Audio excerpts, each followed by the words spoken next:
What are we doing? Yeah, there's several plea forms up there. She's doing a global plea to 3 different matters. What's the problem? I didn't get a report. So I don't think I read a report. I don't. No, I had a sticky note that we need a report. she's pleading guilty, Judge. Yes. Yes.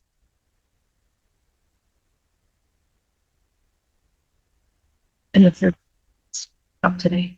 Okay, the third file is a misdemeanor that's not up to date, but I have these 2 Yes. that we can. All right. In case ending in 1920, the plea form indicates that the defendant is going to plead to an added count of retail fraud 2nd degree. The 1-year offense. Upon her plea to that charge, count 1 in that case would be dismissed. She's agreeing to pay $1,310.35 restitution. That's the court's full understanding of that agreement. In the other matter, it's this court's understanding the defendant is going to be being to an added count 2 of use of a controlled substance. The guilty to that charge, the 1-year offense. Upon her successful plea to that charge, count 1 would be dismissed. The people will decline charges stemming from Ypsilanti Police Department Report 26-1470. The defendant in that case is agreeing to pay $272.27 restitution for the incident described in that report and it's a named victim in that case. That's the court's full understanding. That's correct, sir. That's correct, Your Honor. Just in order to make sure that the record is clear, that report under the YPD, one of the people will be declining charges, that report was sent, I believe, to Mr. Amadeo in advance of this. He had an opportunity to review that and discuss with his client prior to entering this. And it was reviewed, Judge. All right, very good. May I have her sworn? Right hand. Do you solemnly swear and affirm the testimony you're about to give will be the truth, the whole truth, and nothing but the truth, so help you God? Yes. State your name. Tanisha Moore. All right. Ma'am, it is this court's understanding that you are going to be guilty to 2 misdemeanor charges. Is that your understanding? Mhm. Yes? Yes. First of all, in case ending in 1920, that you're going to be pleading guilty to the charge of retail fraud 2nd degree. That's a misdemeanor punishable by up to 1 year incarceration, a $2,000 fine plus court cost. The fine could be increased to 3 times the value of the property taken. If that's greater than $2,000, that would become the maximum fine. You understand that? All right.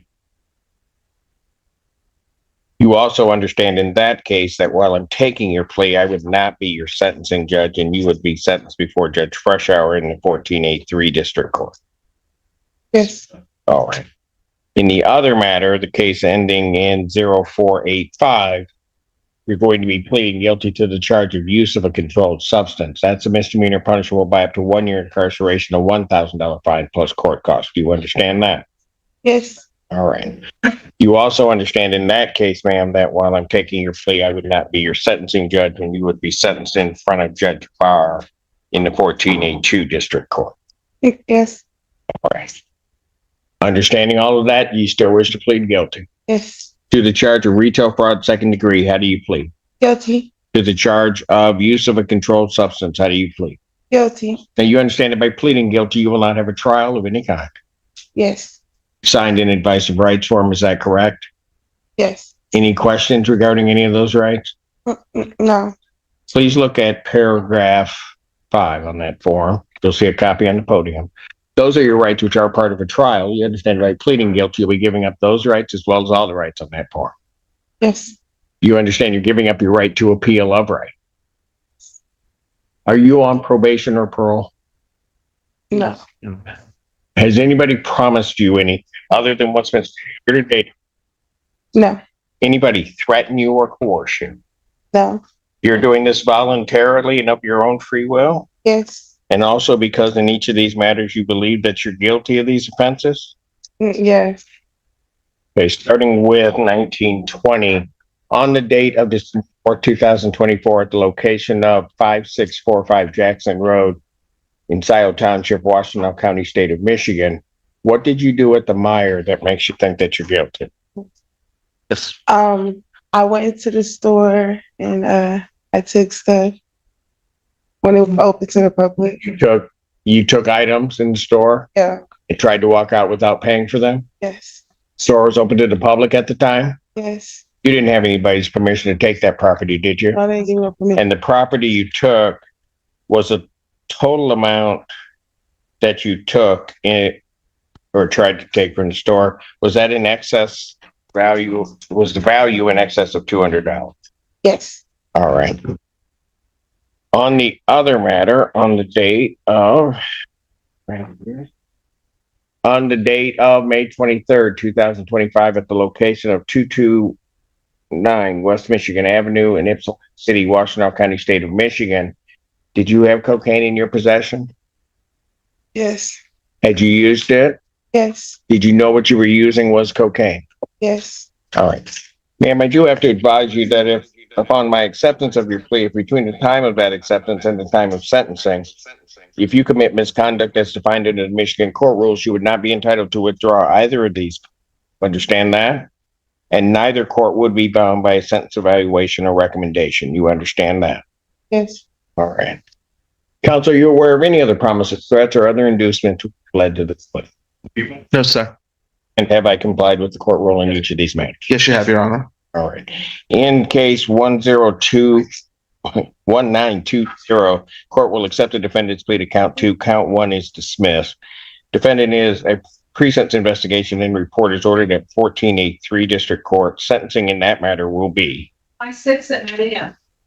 July 6, 2026, 9 a.m. before Judge Freshour. Bond in that case will continue. In the other matter, court will accept the defendant's plea to count 2. Guilty plea to count 2. Count 1 is dismissed. Pre-sentence investigation and report is ordered at 1482 probation. Sentencing will be At 10 a.m. June 17th, 2026. Sorry, time 10 a.m. 10 a.m. before Judge Barr. Bond in that case will continue. Your Honor, may I briefly be heard on bond? Sure. She is going to be on probation, probably 2 different courts. Right now, it's an expense to have the tether on. She has no violation. She's been released. Already has the tether come off. I will leave that to each of these sentencing courts as to Understood. tether. I will continue her bond as is. Thank you. I'll figure first. Court does call the case versus Giovanni Pryor. As an as Ian Prior. Your Honor, I am requesting an adjournment in his case. I need to meet with my client to have a meaningful conversation with him. It's been a bit of a struggle at the jail to meet with him, but I will tell you that an investigator is on his case also. So 2-week adjournment, please. Matter without objection, June 11th, 2026, 9 a.m. Thank you, Evan. Thank you. Court calls the case People versus Jason Hadu Banks. Good morning, Your Honor. If the court please, Mark Quigg on behalf of Mr. Banks, who is approaching the podium. Your name, sir? Jason Hyde Banks. Thank you. What are we doing? Your Honor, I've spoken to the assistant prosecuting attorney. At this stage, I'd like to just set it for an exam. It may get waived down the road, but I need to do a bit more investigation. So I'm asking that to be set for a preliminary examination. Is all discovery complete? Yes, yeah. And the people would have their witnesses available the 9th?